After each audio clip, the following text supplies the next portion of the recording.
3 de fevereiro de 2006. Sala do Conselho de Administração da Petrobras, no Rio de Janeiro. A pauta do dia traz a refinaria de Pasadena, no Texas. O resumo executivo tem 12 páginas. Em nenhuma dessas 12 páginas aparece a cláusula Put Option, o dispositivo que obrigava a Petrobras a comprar a integralidade da refinaria, ao preço que o parceiro belga fixasse. A ata número 1269 registra a reunião. Dilma Rousseff preside. 11 minutos. Aprovação unânime. O custo anunciado naquele instante, 360 milhões de dólares. A promessa era de independência energética. O Brasil deixaria de exportar petróleo bruto para refinar o próprio combustível. O resultado, Pasadena custou mais de 1,2 bilhão de dólares. O que a cláusula omitida dizia, em termos práticos? O parceiro belga tinha o direito de obrigar a Petrobras a comprar os 50% restantes da refinaria. O preço seria definido por uma fórmula que incluía os custos da obra de reforma. Quanto mais a reforma custasse, mais a Petrobras pagava. O incentivo estava invertido. Não foi erro de cálculo. Foi um contrato assinado sem leitura completa. Mas Pasadena foi só a primeira peça de um triplo de aposta. 3 refinarias: Texas, Pernambuco, Rio de Janeiro. A mesma arquitetura, custo anunciado baixo, orçamento real múltiplas vezes maior, prazo estourado, operação adiada. 8,3 bilhões, esse era o custo anunciado da refinaria Abreu e Lima, em Pernambuco. O número final passou de 20 bilhões. O Comperj, no Rio de Janeiro, consumiu 14 bilhões em estruturas de aço que hoje enferrujam à beira da estrada. Cada refinaria prometia processar centenas de milhares de barris por dia. Juntas, dobrariam a capacidade de refino nacional. O país sairia da condição de importador líquido de combustível. Essa foi a promessa que justificou cada assinatura. Em menos de uma década, a maior empresa do Brasil acumulou 400 bilhões de reais em dívida. Como uma empresa que produzia petróleo, gerava caixa e tinha grau de investimento internacional, terminou com essa conta? A resposta não está apenas nos desvios que a Lava Jato investigou. Está em 2 decisões gêmeas, assinadas pela mesma pessoa: expandir o refino a qualquer custo e manter o preço da gasolina congelado na bomba. Pasadena foi comprada em 11 minutos. O dinheiro nunca voltou. O que aconteceu entre esses 2 fatos é o que está em jogo. A Petrobras que aprovou Pasadena não era uma empresa frágil. Era uma empresa no auge. 2006. O Brasil atingiu a autossuficiência em petróleo. A Bacia de Campos produzia o suficiente para abastecer o Parque de Refino Nacional. 2008. O anúncio do pré-sal. Camada geológica a 7.000 metros de profundidade, abaixo de 2.000 metros de água. Reserva estimada em 50 bilhões de barris. 2010. A maior capitalização da história do capitalismo.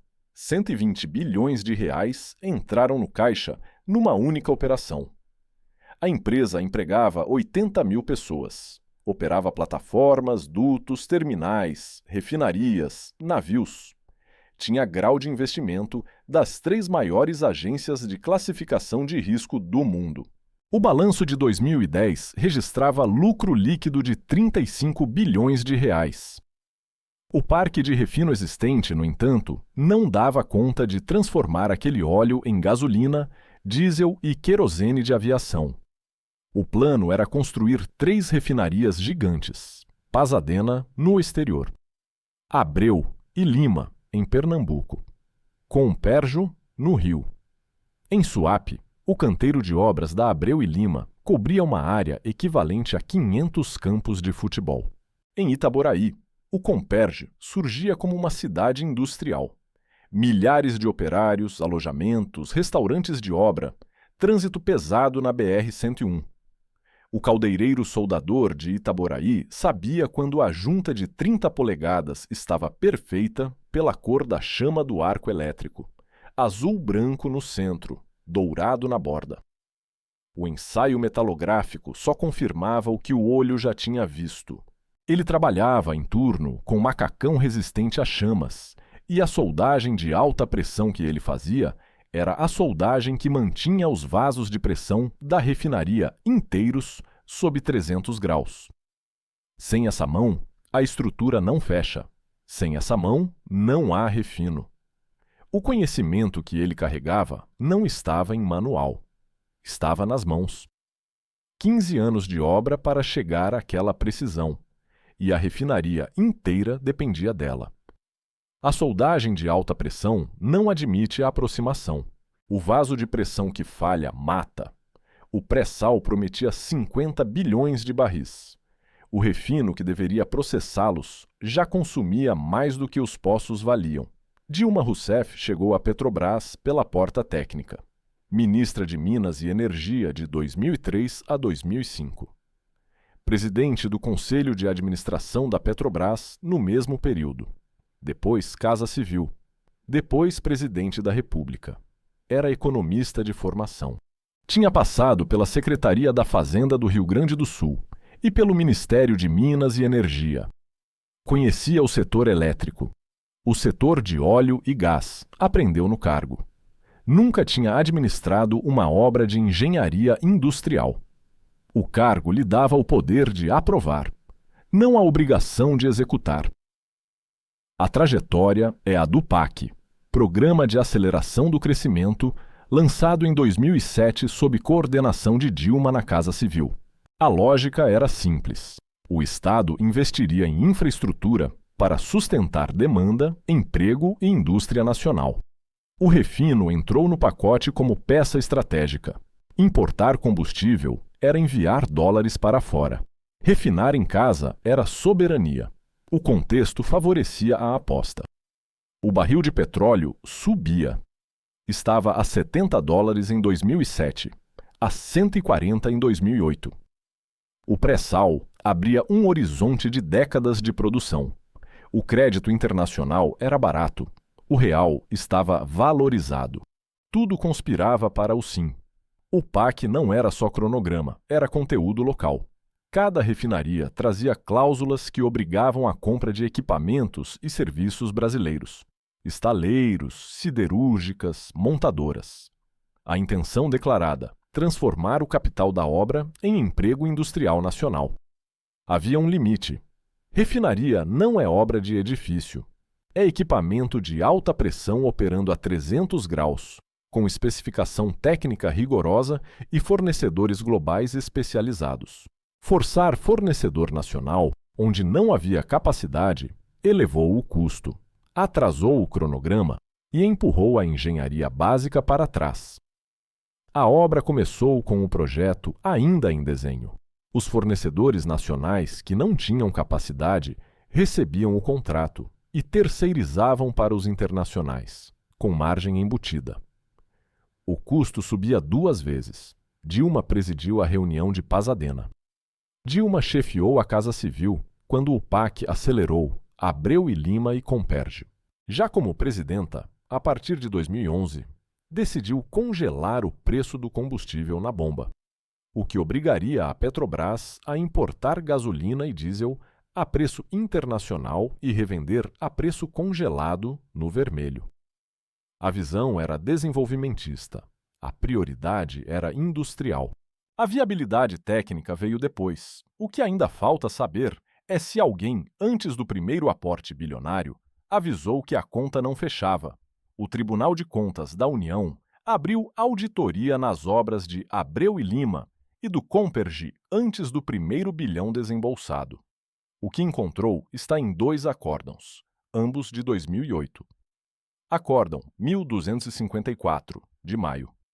Acórdão 1047, de agosto. As 2 decisões descrevem o mesmo padrão. Projeto básico ausente. Orçamento sem lastro em planilha de quantitativos. Contratação de serviços de engenharia antes da conclusão do projeto executivo. Pesquisa de mercado para aquisição de equipamentos feita depois do edital, não antes. Cronograma físico-financeiro em desacordo com o prazo real de execução. Indícios de sobrepreço. A linguagem é técnica. O conteúdo é direto. O TCU não classificou os projetos como arriscados. Classificou como irregulares e mandou parar. A recomendação formal de suspensão foi encaminhada à Casa Civil. A Casa Civil, em 2008, era comandada pela mesma pessoa que havia presidido a reunião de Pasadena. O despacho que determinou a continuidade das obras não está nos autos. Não há ofício, memorando ou instrução normativa que ordene ignorar o TCU. O que existe é a ausência de paralisação. As obras seguiram. Os aportes seguiram. A recomendação foi protocolada, não foi atendida. O detalhe importa. A burocracia brasileira registra as decisões que se tomam. As decisões que se deixam de tomar não deixam rastro assinado. Quem decidiu não parar não precisou escrever que decidiu não parar. Bastou não atender.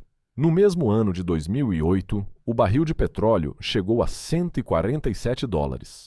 O pré-sal acabava de ser anunciado. O cenário macroeconômico favorecia qualquer aposta no setor.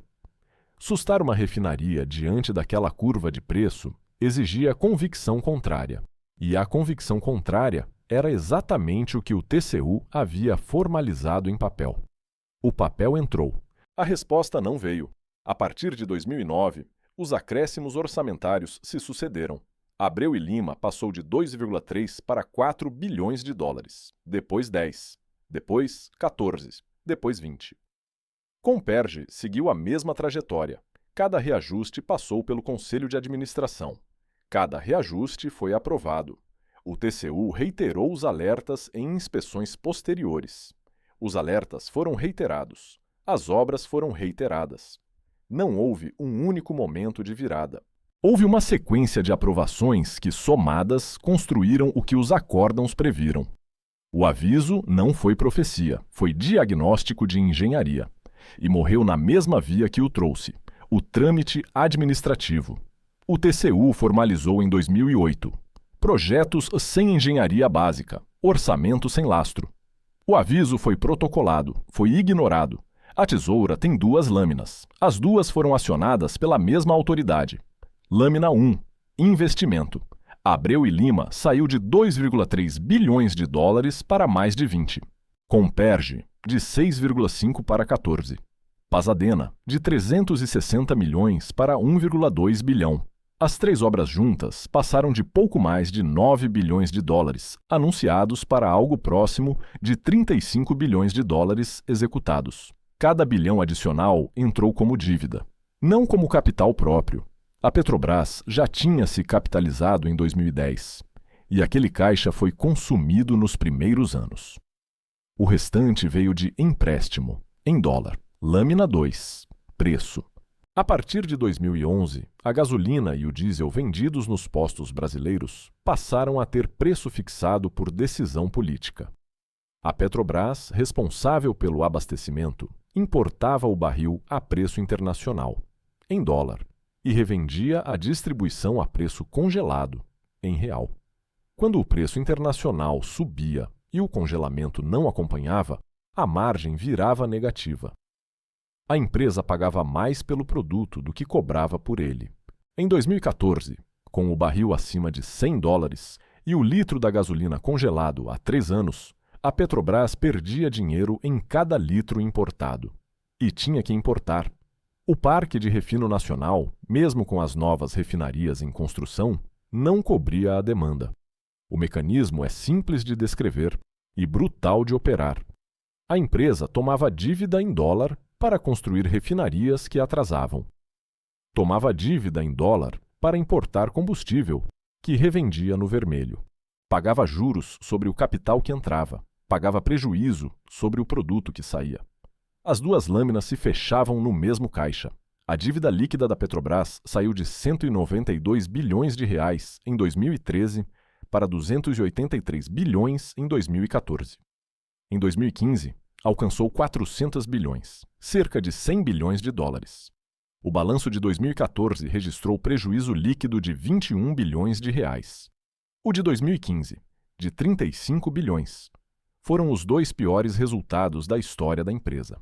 Concentrados em 24 meses. O balanço não separa o caixa queimado em importação sob congelamento do prejuízo em contratos superfaturados investigados pela Lava Jato. As duas perdas vivem na mesma rubrica contábil. A Controladoria Geral da União tentou abrir contrato por contrato. Não publicou conclusão. O impairment de 2014, 44,6 bilhões de reais em redução de ativos, mistura duas perdas. Parte é queda do preço internacional do petróleo, que espremeu o valor das reservas e dos ativos de refino para baixo. Parte é perda efetiva, não é operacional pura. Mas mesmo descontada a parcela cambial e a desvalorização de ativos, o caixa queimado em importação com margem negativa entre 2011 e 2014 foi contabilizado em torno de 40 bilhões de reais. Esse número não depende do preço do barril. Depende exclusivamente da diferença entre preço de compra e preço de venda, diferença fixada pela decisão política de congelar. Em 2014, com o barril em queda livre, o dólar subindo e as obras de refino consumindo caixa sem entrar em operação, as três variáveis se cruzaram no mesmo exercício. O Brent caiu de $115 em junho para menos de 60 em dezembro. O real passou de 2,30 para quase 2,70. As refinarias continuaram a exigir aporte. A gasolina continuou congelada. Nenhuma das três variáveis, isoladamente, era letal. As três juntas, na mesma empresa, no mesmo exercício, no mesmo caixa, foram. Enquanto o preço da gasolina era congelado na bomba, o caixa da Petrobras derretia sem alarde. A conta tinha que chegar. A conta chegou em 28 de dezembro de 2014. O balanço do quarto trimestre registrava o prejuízo de 21 bilhões de reais no ano e o impairment de 44,6 bilhões. O mercado leu o número em janeiro de 2015. A ação despencou. A Moody's retirou o grau de investimento 2 semanas depois. A Fitch e a S&P seguiram no mesmo semestre. A Petrobras, que em 2010 captava a taxas inferiores às do Tesouro Brasileiro, passou a pagar prêmio de risco para rolar a dívida. O custo de capital subiu. A dívida subiu com ele. Em fevereiro de 2015, a Operação Lava Jato prendeu o ex-diretor de abastecimento. As investigações sobre contratos superfaturados nas refinarias tornaram o crédito externo ainda mais caro. Bancos internacionais reduziram exposição. Fundos de pensão estrangeiros saíram do papel. A rolagem da dívida, que antes era rotina trimestral, virou negociação de prazo. A resposta da diretoria foi cortar. Investimento planejado para 2015 e 2019 caiu 40%. Obras em andamento foram reavaliadas. Abreu e Lima entrou em operação parcial, com 1 ano de atraso e metade da capacidade prevista. Comperge foi paralisada em etapas. As estruturas de aço que já estavam montadas ficaram onde estavam, à beira da BR-101, sob chuva e maresia, esperando decisão que não veio. A dívida em 2015 fechou em 400 bilhões de reais, o maior passivo da história da empresa, equivalente, naquele momento, a mais de 100 bilhões de dólares. A empresa, que em 2010 tinha captado 120 bilhões de reais numa única operação de capitalização, agora devia mais de 3 vezes esse valor, em 5 anos. Itaboraí sentiu antes do balanço. O canteiro de obras do Comperge, que ocupava uma área equivalente a uma cidade média, reduziu o ritmo a partir de 2014. As terceirizadas dispensaram turmas. Os alojamentos esvaziaram. O comércio da região, que vivia do fluxo de operários, fechou portas. O caldeireiro soldador, que sabia quando a junta estava perfeita, pela cor da chama, continuou indo ao canteiro. O macacão resistente às chamas foi ficando limpo, não porque o trabalho melhorou, mas porque não havia mais solda a aplicar. A perícia não desaparece, mas sem exercício, o gesto perde a precisão que levou 15 anos para construir. O olho que distinguia o dourado na borda do arco perdia o treinamento. Quando a obra parou de vez, o conhecimento que estava naquela mão não tinha mais vaso de pressão para fechar. A refinaria que ele ajudou a erguer ficou inacabada. E o conhecimento específico, aquele que só se faz em 15 anos de obra, não se transfere para outra indústria sem perda. O pré-sal continuava lá. A empresa que deveria processá-lo estava descapitalizada para terminar o refino. 3 refinarias. Nenhuma cumpriu o que prometeu. Uma foi vendida com prejuízo. 2 ainda estão pagando a conta. O congelamento dos preços não causou sozinho a crise. Mas sem ele, a Petrobras teria gerado caixa suficiente para pagar a dívida antes que a tempestade cambial, a Lava Jato e o petróleo barato fechassem todas as portas ao mesmo tempo. Não foi o barril sozinho. Não foi o dólar sozinho. Não foi a corrupção sozinha. A queda do Brent, a desvalorização do real e a Lava Jato foram fatores concorrentes de peso alto. Nenhum deles, isoladamente, teria derrubado a empresa. O congelamento tarifário foi o que transformou 3 choques externos em colapso financeiro. Removeu da empresa, no momento de maior exposição, a capacidade de repassar custo ao preço. Quem congela preço em meio à expansão financiada com dívida em moeda estrangeira assume risco cambial e risco de commodity sem válvula de caixa. Essa é a classificação, acelerador decisivo. A correção veio depois. Em 2016, a nova diretoria implantou a Política de Paridade de Preço, a PPI. A gasolina e o diesel passaram a seguir o preço internacional. O caixa voltou. A dívida, que estava em torno de 100 bilhões de dólares, caiu para menos de 50 bilhões em 5 anos. O grau de investimento foi reconquistado. A empresa voltou a lucrar. A política que custou bilhões foi desfeita por instrução normativa. Pasadena foi vendida à Chevron em 2019, por cerca de 470 milhões de dólares. A refinaria, que custou mais de 1,2 bilhão, saiu por menos da metade do que a Petrobras pagou. Abreu e Lima opera em capacidade parcial. Comperge foi convertido em polo de processamento de gás natural, não em refinaria.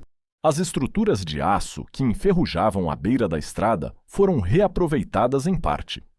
O resto segue lá. E 2,3 bilhões foi o número anunciado. O custo real não se mede em dólares. Mede-se em caixa queimado, em obras paradas, em credibilidade perdida. Pasadena foi vendida a preço de liquidação. Mais da metade do dinheiro nunca voltou. O espaço entre a promessa e o resultado, a Petrobras ainda carrega.